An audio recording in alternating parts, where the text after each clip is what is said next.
passionate instigator and dynamic problem solver, Dr. Kevin Ross Emery, the host of the Dr. Kevin Radio Show, will be taking you outside the box, behind the curtain, and identifying the load of BS we are fed every day. And now, Dr. Kevin. Hello, and welcome to the Dr. Kevin Show here on OMTimes. Now, if you guys are back this week because you tuned in last week looking for our third Thursday of the month astrological blah blah, we blah blahed it to this week. Due to an emergency within the staff, it was not going to happen last week. So I'm hoping you all got the memo, the social media memo that said, hey, come hear Rob wax poetic about astrology this week. And as an extra added bonus, we're going to throw in the one and only Lori Powell. Hey, guys. Hey, Lori. Planetary influences this week. And I'm going to sit here and listen to Lori and Rob talk astrology, poetic, and pretend I understand, as I'm sure all of you in the audience are doing. If you have any questions this week, feel free to call in at 202-570-7057. That's 202-570-7057. If you'd like to get some information about maybe how this applies to your astrological chart, what this means for you. Sometimes it's very helpful in making decisions if you realize that today the moon is void of caca. It's caca, right, Rob? Void of caca? Pretty much, yeah, pretty much. Yeah. Because you really just don't want anything. You just want to do anything. Well, that moon is void, or it all goes caca. That's why it's called the moon void of caca. That's my professional, spiritual, scientific opinion. Rob, how are you? I'm doing well. I think it sounds like we're all a bit run down today. But other than that, I'm doing pretty well. It's just hot up here where I am, and that's been just made things a bit more challenging than they would have been. There goes Rob again, bragging about being hot. I don't know what we're going to do with him. Great balls of fire. Lori, how are you? I am doing well, Dr. Kevin. Life. Life. To life, look I am. Here to my daughter, my wife. Oh, I'm sorry. This is the wrong show for that. You guys have got to keep me on track. That's what your jobs are. And they're both full-time. So Lori and I do have an exciting event coming up August 6th. I'm going to take a second and talk about it, and then we're going to turn the airways over to Rob to tell us what's going on astrologically. Well, Lori asked all the questions that you guys at home are thinking as Rob is giving us our brilliant astrological insights. But August 6th, Lori and I are, along with two others, are hosting a Zoom being sponsored by New Hampshire Metaphysical. It's going to be 4 o'clock in the afternoon, Eastern Standard Time. You can go to New Hampshire Metaphysical to get the link. And it is a new program that we are sponsoring through New Hampshire Metaphysical called SIP, Spiritual Interactive Panel. And once a month, different practitioners are going to cycle in and out, and we're going to be talking about one spiritual topic. Each of the practitioners will give their view on that particular spiritual topic, and then we will then turn it over to the audience for all of your questions. It is your chance to be in the room, so to speak, in the Zoom room, with 4 spiritual healers, teachers, practitioners, people that if you added up all the years they've been in the business, it would be well over 100. And you get to pick their brain. And we We are calling this Come Have a Sip of Tea, meaning spiritual truth. Come have a sip of tea, and it's for the spiritually curious. And we are doing this, like I said, once a month. You can get to sign up at New Hampshire Metaphysical for our mailing list. Go to the website. You'll have all the dates and all the topics. And we're doing it for free. We just really know that there are a lot of spiritually curious people out there that are getting a lot of questionable kinds of spiritual guidance.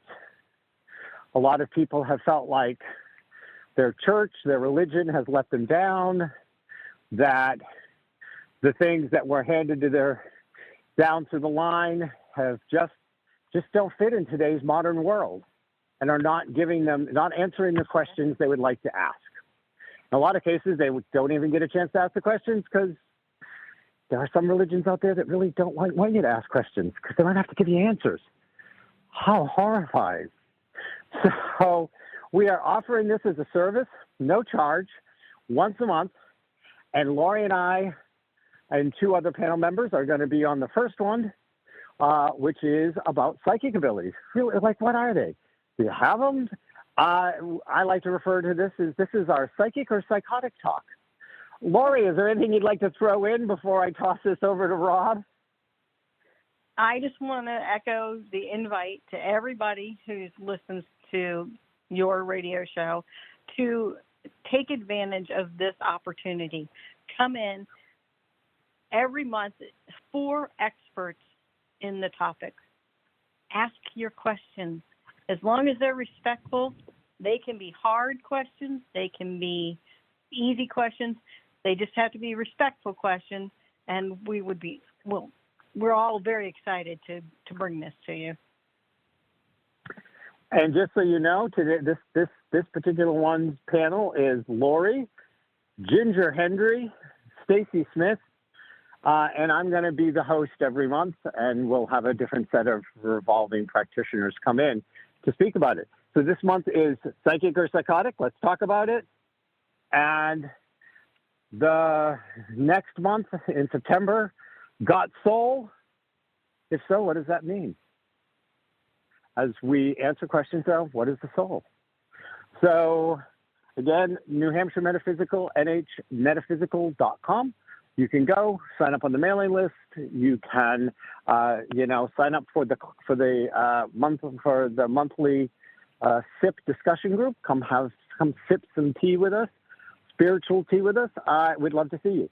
So that being said, Rob, what's going on astrologically? And is it a good time for us to sip spiritual tea? What do you think, Rob? Yeah. Oh, it's always a good time in my book, anyways. But hey, that sounds like an awesome event, and that sounds really cool. So, and Dr. Kevin, the last time we spoke, you mentioned about looking at a solar return for your coming year. Would you like to chat about that, or totally up to you? We could spend 5-10 minutes on that. Sure. If that's where you'd like to start, Rob, you know how much stuff we have to cover today, and I want to make sure we cover all the highlights of the important things.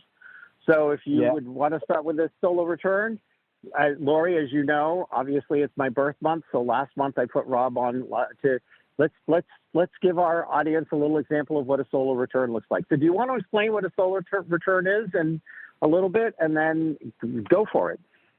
Yeah, sure. Yeah, it's not often you let me off the hook, Dr. Kevin. Usually you put me on the spot. So a solar return is an annual chart that is drawn, so to speak, calculated for the moment at which, on your birthday, the sun returns to the same degree as it was on your birthday. And so every year you have this what's called the solar return chart. It's where the sun returns to the exact degree on the year that you're born, and that snapshot of the planets in the heavens represents some themes and energies and inner processes that are forecasted to be relevant for the year ahead. And so solar returns are very common type of chart reading. It's the type of thing you do once a year. And just to sort of forecast and look at the general themes that is good to keep in mind as you move through the year and different ways of, it's a great exercise for self-inquiry and that type of thing. Does that make sense? Yeah. Yeah. So, Dr. Kevin, the last show you mentioned this, and so we can just talk about it really briefly. Your solar return, I have in front of me, and your sun is in Cancer, of course. You the Cancer sun, but this year it's in the 5th house, and the 5th house is the house of fun, self-expression, following your joy. Play, connecting with the inner child within. There's a real romantic energy with the 5th house. It's being in the spotlight, putting yourself out there, pouring your creations into the world. And so this is a year to really, think on those terms and, what is it that you want to create? How are you following your joy? Are you following your bliss? What do you do that makes your heart sing? And this is a year to really explore that and check in on that, and if that's something you're bringing into your daily life, sort of thing. With the sun in the 5th house and the solar return, it's a wonderful year to reconnect with the playful child within, which for you, Dr. Kevin, it's there all the time, at least from my perspective. But maybe it's a year where that's there's something even deeper there that's available. The pitfalls with the sun in the 5th. There's the 5th house. It's a place where we create and we're creative in our self-expression, but sometimes we can rely on validation from others to be seen rather than just to see and approve and validate oneself. That's just a human trait. We get caught in this,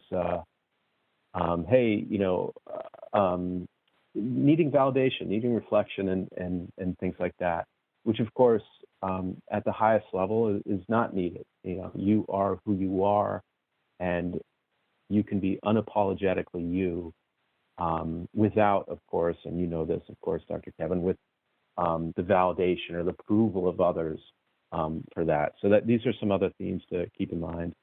The other thing is that relationships really do play a big role in the year ahead.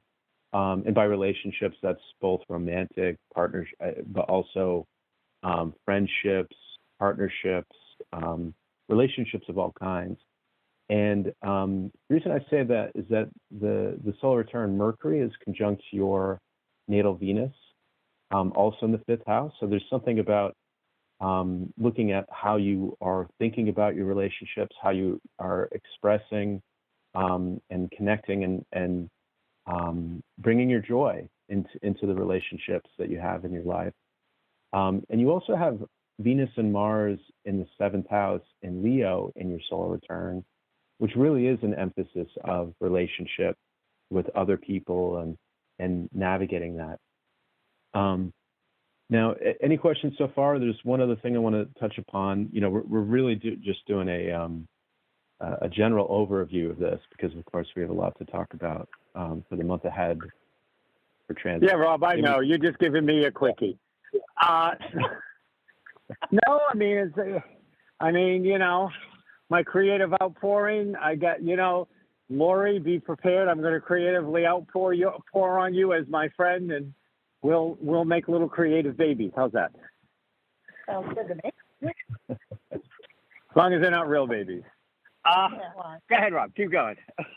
Yeah. Well, so now, an interesting dynamic you have in your chart is that you have Pluto conjunct the Moon in the 12th, and there's 6 degrees separation, so it's not a close conjunction. But Pluto Moon is which is also squaring the North Node and the South Node, and Pluto Moon it's a year ahead of regeneration with your emotional world, your relationship with your mother, in your own way. But there's emotional material to process and to look within, and it's a great year for processing that the unconscious feelings and emotions that we all have. These things that happen as children, and we move on, we forget about it, and then something triggers us. We're like, what the heck is that?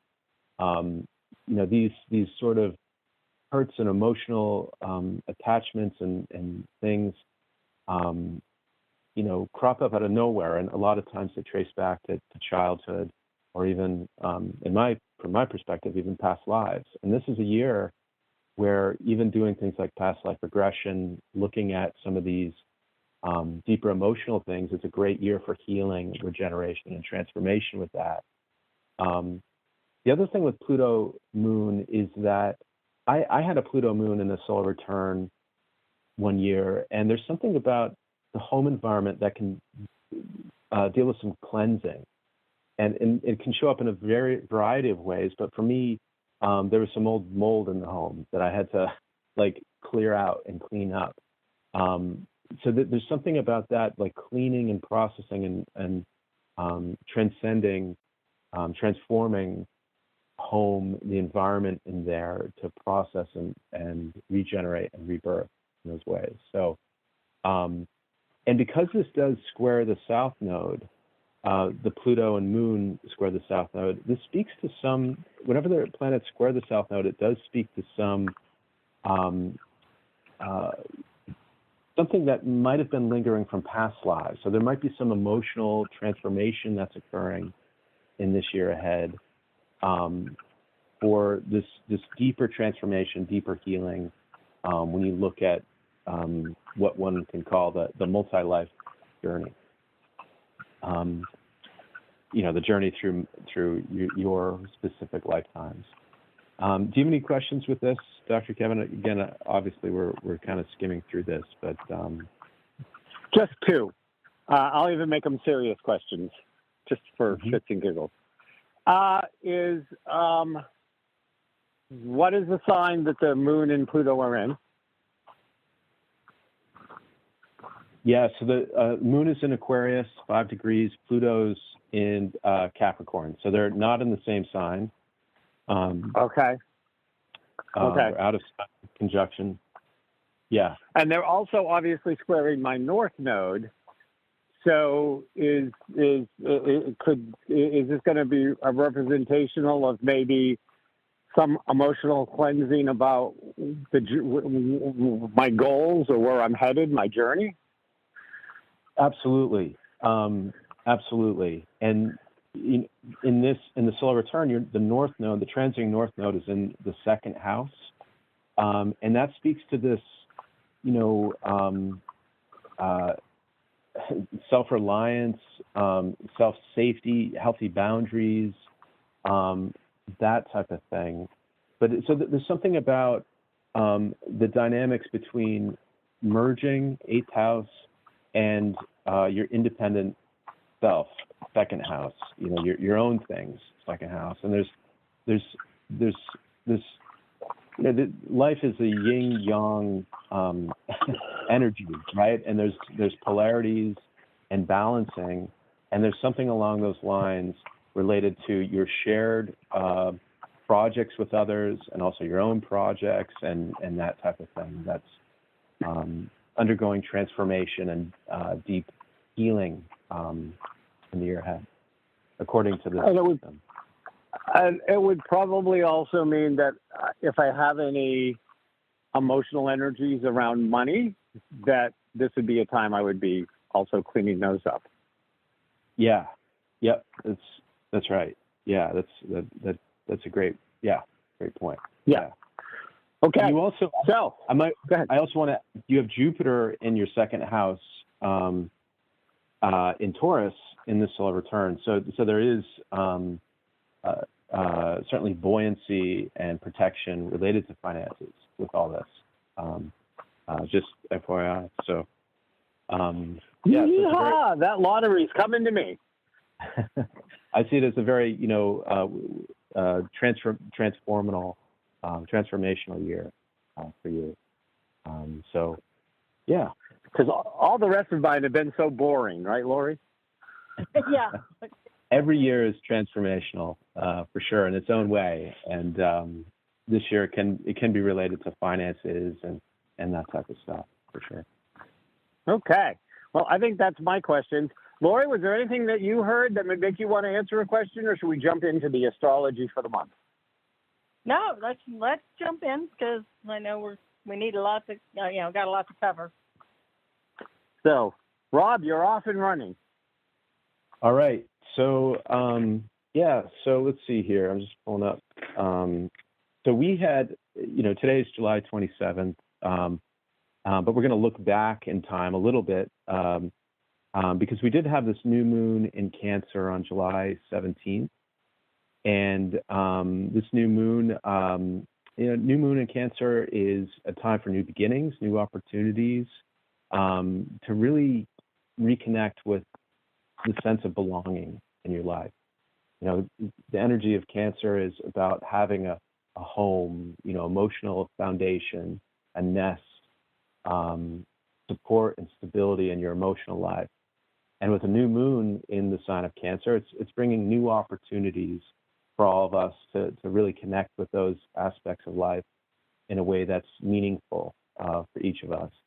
And this new moon trines Neptune in Pisces, so there's this real, almost intuitive and wonderful flowy energy with this in terms of intuiting with your feelings, those sort of things. And these new moons are active for the next 6 months, according to the system of astrology that I follow. And this new moon is also squaring the north and south nodes, and so there is something about making new beginnings in home and belonging and your own emotional nest that's big themes for all of us in our own ways over this next 6 months. And so it's also a time where it might bring up, just like for Dr. Kevin in Solar Return, it could bring up unresolved emotional things that are ready to be that are fruiting, ready to be transformed and embraced and healed, which is something we all have. Now, and the new moon is also opposite Pluto, so there is this again deep transformation available for all of us over this next 6 months, related to home, belonging, nest, those types of things. And let's see, but it's a wonderful time of following your intuition. Like I said, this new moon is trining Neptune, and that opens opportunities for good intuitive insights. But of course, it depends on your chart, your specific chart. But in general, it's a really intuitive period of time, these next 6 months for all of us. Now, unless you, Lori, Dr. Kevin, have any thoughts or wanted to chime in on that new moon, we can move on to the sun entering Leo. I'm good. Leo, Team Leo, let's go. All right. So the sun entered the sign of Leo on July 22nd, and Leo is the sun's own sign. It's a place where we are creative. It speaks to the creations that we're each pouring into this world, of following your heart, allowing your heart to sing, connecting with playfulness, the inner child. What do you love, and how do you express yourself? These are all themes that a light is being shined on these themes over this next month until the sun moves into the next sign. But it's a time to connect with your cheer, your joy, be magnetic, be unapologetically yourself. What is it that brings you joy? This is a great time to really reconnect with that and remind yourself of those components and bring them back into your life if they had dropped to the wayside, which of course they they do, at least for me. I know we're coming up on a break here soon, but Dr. Kevin, Laura, do you want to chime in regarding the sun in Leo over this next month? No, I think what it sounds like is we're being presented a wonderful opportunity to get back to what makes us happy, and we're being encouraged to do so. And That's right. Hope everybody does that, because all sorely missing lives. We stop ourselves for what people do. And so it takes some meditation and run. And there's the sound of our break music. We'll be right back to find out what else is going on besides that sun singing and dancing in Leo. Right here on the Dr. Kevin Show.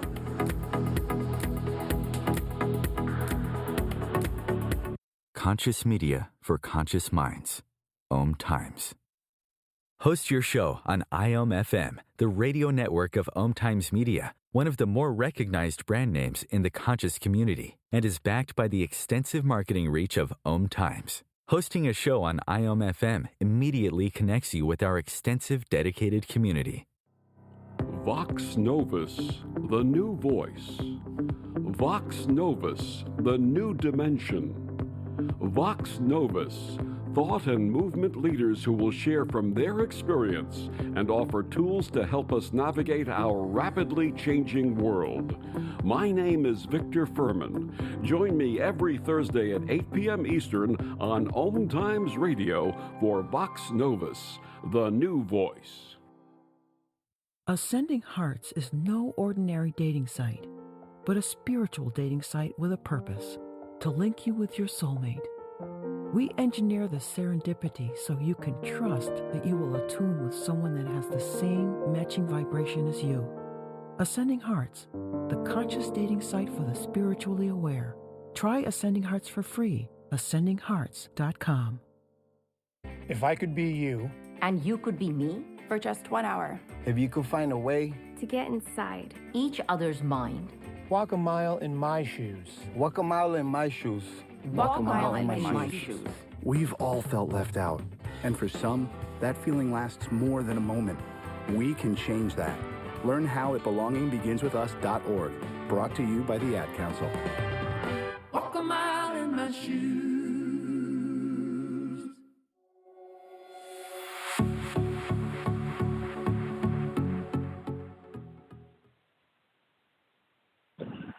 Hello, and welcome back to the Dr. Kevin Show. We are doing our planetary influences this month here on the last Thursday of the month.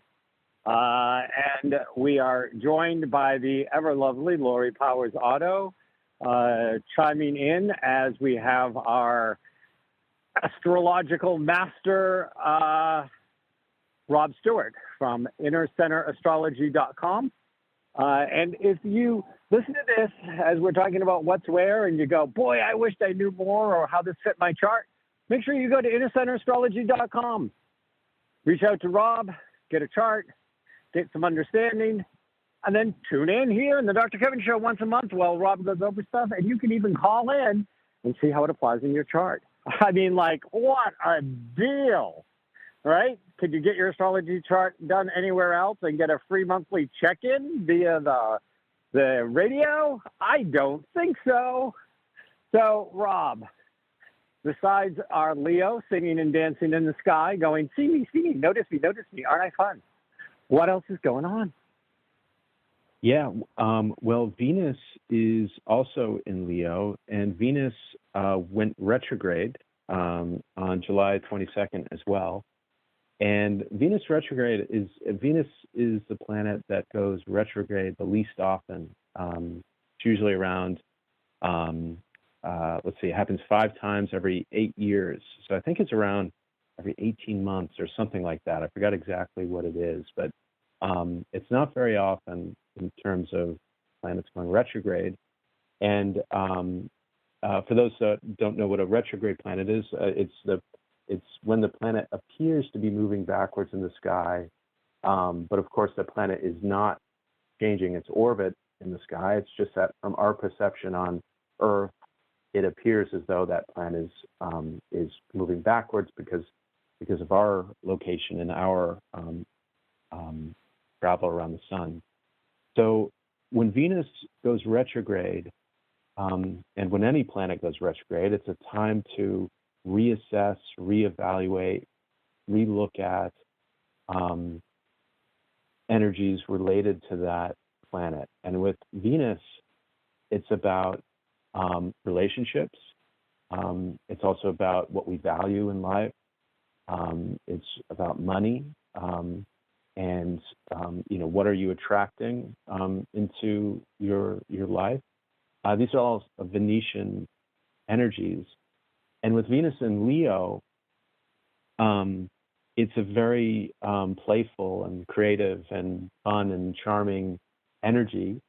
And with Venus going retrograde in Leo, it's a time of really looking at, am I attracting the type of playfulness? Am I embracing the playfulness? Am I in love with my own playfulness and spontaneity and that type of stuff? It's also a time where, if you haven't been following your joy, this is a time to really readjust those types of things. It's also a time with Leo, pride and ego is certainly some of the themes with Leo. And with Venus retrograde, there could be moments of like, oh gosh, this just doesn't feel so good. Maybe there's some adjustments to one's pride or one's ego, and maybe it was too big or too small or whatever, but the amount of space one takes up. This is a time where there might be themes in life that offer opportunities to look in and see what needs to be adjusted there. It's classic for relationships and looking at relationships. And it's a time where, it's not a great time to expect relationships to go as best as they can. It's a time of more, the energy is more focused inward, and the Venus retrograde, it's a time to really check your relationship with yourself and make those adjustments with that relationship with self, and also, of course, make those adjustments with your relationships with people in your life, to really adjust it and live your life unapologetically, Leo, and following your heart, those types of things. Let's see. Any questions with this or chiming in, Dr. Kevin? Lori? Yeah. Anything from you? Well, I'm just thinking about everything you were saying, Rob, and this, and I've been feeling this for a while, so it's nice to have it explained. That right now, the most important relationship you have is with yourself, and now's the time to check in and make sure you're making yourself happy. Is that correct? Is that the message that I'm hearing? Absolutely. Yeah. That the old saying is you have to be in relationship with yourself before you can bring your best self into relationships. And so this is a great time to do exactly what you said, to check in, to look within and really make things right with yourself, with your relationship with yourself. I also think that of being... Go ahead. Oh, no, you got it. Yeah. I also think that a Venus retrograde may ask you to see if your values may have shifted or changed. What you're attracted to, not just in people, but in things and surroundings. A Mercury retrograde can be an opportunity where you can look around and say, 10 years ago when I decorated this room or chose this paint color or even chose these clothes in my wardrobe, They spoke of who I was, but I'm not that person there anymore. I'm not there anymore. Like that's, you know, even if it was 10 months ago. But I think that in that relationship with yourself, that relationship includes, you know, kind of what feeds you sensually, what feeds you creatively, artistically. It's Venus. And so it can definitely affect, it would be a time when you might get the urge that it's time to redo a room or redo a wardrobe or even redo your hair. Does all that make sense, Rob? Absolutely. Yeah. Reassessing what you value, that it applies to money, it applies to relationships, it applies to everything, aesthetically pleasing, whatever it is. And it goes well beyond aesthetically pleasing, obviously. But these are all the sort of the Venus themes. And this now, is when did it go? When did it go retrograde? Exactly. When does it go? It went retrograde on July 22nd. So I have the perfect. Go ahead. Yeah. No, go ahead. Go ahead. I have the perfect example. I ran across a single CD I have by a single artist that I had lost track of easily 5 or 6 years ago. And I picked it up and put it in and fell back in love with these songs and this music and this artist who had, through moving and getting packed away. And then I just, went away. And the fact that this artist was very intense, like you'd love this artist, Lori, this singer, and very powerful spiritual songs that in this Venus retrograde, it popped back up. And that's another Venus retrograde thing. Totally. Yep. Just a different example. So what Absolutely. else is going on? Yeah. So, let's see. So, the other thing I want to mention with Venus retrograde, it is well known or considered a time in which relationships from early in life or past lives or people that you are souls that you've known previously can reemerge in one way or another. Reconnect with an old friend, that sort of thing. And so those certainly fit the bill with the Venus retrograde as well. Now, let's see.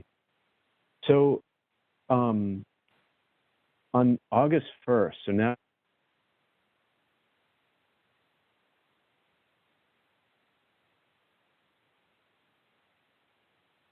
we're all of August and the first 5 days of September to explore these themes that we just discussed. But on August 1st, we have a full moon in Aquarius. And Aquarius is really interesting energy. It's one of my favorite signs in the chart, even though I don't myself have too much Aquarius in my chart. Although my South Node is in Aquarius, so by that nature, I have quite a lot in Aquarius. But Aquarius is really about releasing old pressures of conformity and reconnecting with your tribe, reconnecting with the goals and the visions that you have in the world. And so, but in doing so, like I mentioned earlier, there is a component where we really have to let go of pressures of conformity from family, friends, society, wherever it is. And as I think we all know, that can be a real challenge, when you might have a view or a belief or an interest that goes against what the people around you are interested in, and that can be a real challenge. In a full moon in Aquarius, it's a time of looking at, hey, what, in one way of looking at what are some old ways of conformity that are just not working for me anymore? How can I reach towards my vision? What goals do I have that I want to keep, and I want to keep as a goal? And what goals can I just let go and release that are no longer required? these are some of the themes with a full moon in Aquarius. And it's also a time for pondering, your own expression, your own opinion. Leo, Sun is in Leo, but also the humanitarian goals, the sort of group joint goals that you're working with other people. So there's this sort of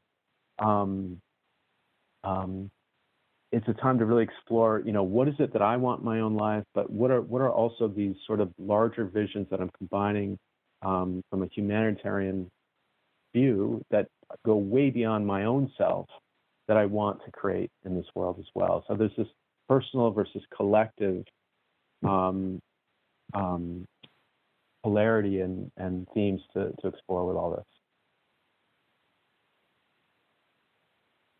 Wow, a lot. Yeah, full moons. They're really well known for bringing up some emotions related to whatever the themes are in which the moon and the sun fall in the full moon, and so it is a time of where emotions can come to the surface for processing and inquiry. But when I think of Aquarius, you little self-note Aquarian, you. I also think of some commitment to a greater vision of humanity, to be committed to not just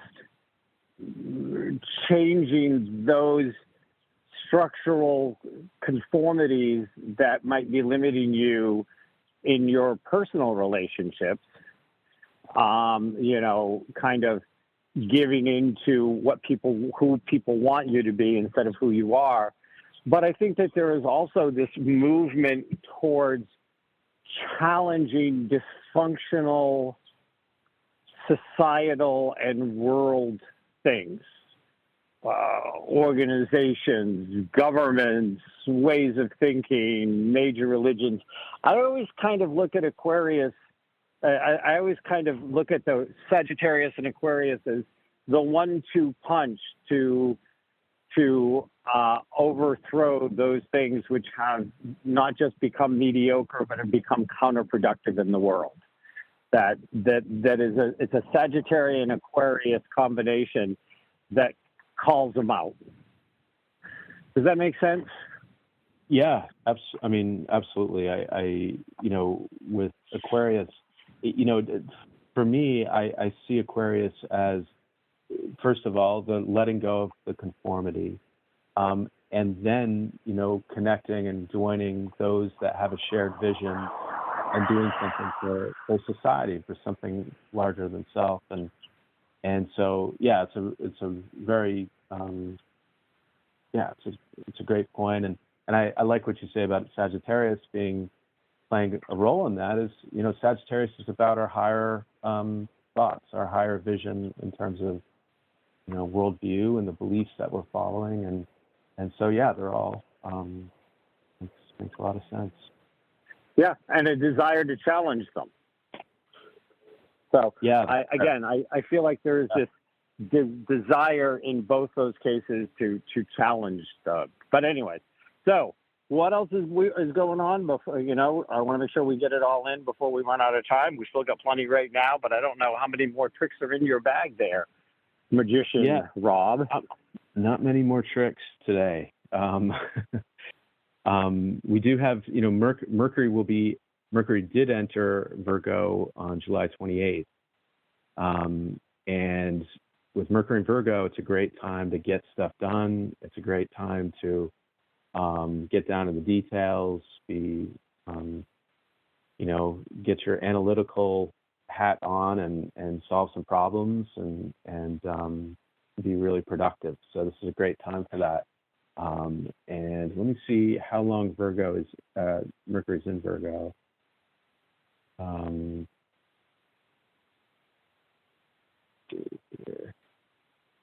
Oh, it'll be in there for a while because then we'll have a Mercury retrograde in Virgo. So Mercury will be in Virgo for a good amount of time. So this is a real productive period of time up through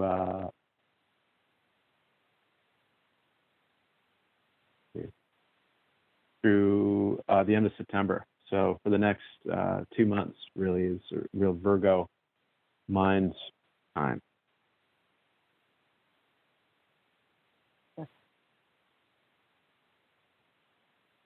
And I think I see that. I see people doing everything that you've talked about tonight, cleaning themselves, cleaning their lives, cleaning their relationships, getting things together, organized, but coming from a go against the status quo kind of perspective, not negative in any way, but I just feel like people are taking their lives back, taking their power back, and most of the people I know are doing it for the greater good, not just for themselves. Does that all make sense? Yeah. No, I see that. I see that too. Yeah. So Mercury goes into Virgo tomorrow. So tomorrow's the 28th. Yeah. Okay. Yeah, I forgot what day it was. That's all right, because he said went in on the 28th, and I went, wait a second, isn't it the 27th? I'm confused. I'm calling in from the 5th of August, so using my time travel. Oh, okay. We've all heard of Doctor Who. This is the first time I've heard of Dr. Goo. Maybe like Magoo, Mr. Magoo. Well before your time, Rob, but I'm sure Lori remembers Mr. Magoo.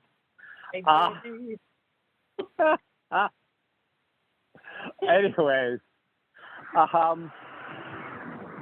so I'm sure, I mean, we'll get into it more in the next time, but when does Mercury actually go retrograde? Mercury goes retrograde, I believe it's around August 26th. Let's see, I'm pulling it up right now. So it stations on the 23rd. Believe it or not, I feel like we just had a Mercury retrograde, but it's going retrograde again on 23rd, 24th, through September. Okay. So I kind of look at it this way, and though we'll get much more into the Mercury retrograde in 2 weeks, 3 weeks when we're on again, because unless something happens, then we won't have a full month between this show and the next show. But it's like, okay, Mercury goes into Virgo. Mercury loves Virgo, by the way, for any of you who are not aware. Mercury and Virgo are quite chummy. Would you say that's a good way to explain it, Rob? Yeah, that works. Yeah. So Mercury Mercury is really at in some ways its most powerful when it's in Virgo. I mean, it's one of those signs. And that's one of the things to understand about astrology is you have any planet and every planet that is going to be more powerful in certain signs and be less powerful in other signs. And in the rest of them, they're just their normal level of power. And it kind of depends on how well the energy of the planet does in the energy of that sign, and even to a lesser degree, the house. But with this going on, we have this Mercury coming in. It's in its good place. It likes being here. It gets a lot done when it's here because that mercurial Virgo, pay attention to the details, be of service, clean things up. But it's still a service. Virgo's all about service, practical service. And so we're going to go through this period where we're all going to be going, I'm just going to make all of these incredible, I'm going to clean things up. I'm going to put them in order. I'm going to organize my files. I'm going to, color code everything. I'm going to organize the basement. but in some way, I'm going to go like this whirling dervish, even if it's just mental, of organizing and structuring and changing and moving things. And in Virgo, it's likely to be very practical. Like, you're going to want to rearrange the furniture into a better order or a way that makes more sense. So you're going to want to organize those drawers or those files. Oh, my God. Virgo, Mercury in Virgo is in heaven if you give it a file organizational job, right? Yeah. Okay, so you're going to do all that, and then Mercury's going to go retrograde. And what's going to happen is you're going to decide everything you decided and changed needs to be changed back or wasn't changed in the right way. And you're going to go through that whole period of retrograde, second-guessing everything you did and finding all the faults with it, all the things you should do differently, or you may have decided that you really didn't need, that really did not work the way you thought it was going to work. And during that retrograde, you might even change it all back. But what I'm going to tell you is don't do it. Wait until it goes direct. Because if you change it back when it's retrograde, when it goes direct, you're going to change it again. So this is what this period coming up is. It's going to be rearranging. It's going to be rearranging the furniture of your house in your mind, and it's going to not rearrange it just once, not just twice, but 3 times before it's all over in some way, shape, or form. How do you like that description, Rob? I love that description. I just want to be clear that this isn't necessarily what people will experience. But if they want to experience that, they certainly can, I would imagine. Mercury in Virgo, it is a great time to, just like you said, dig in, dive into the details, organize.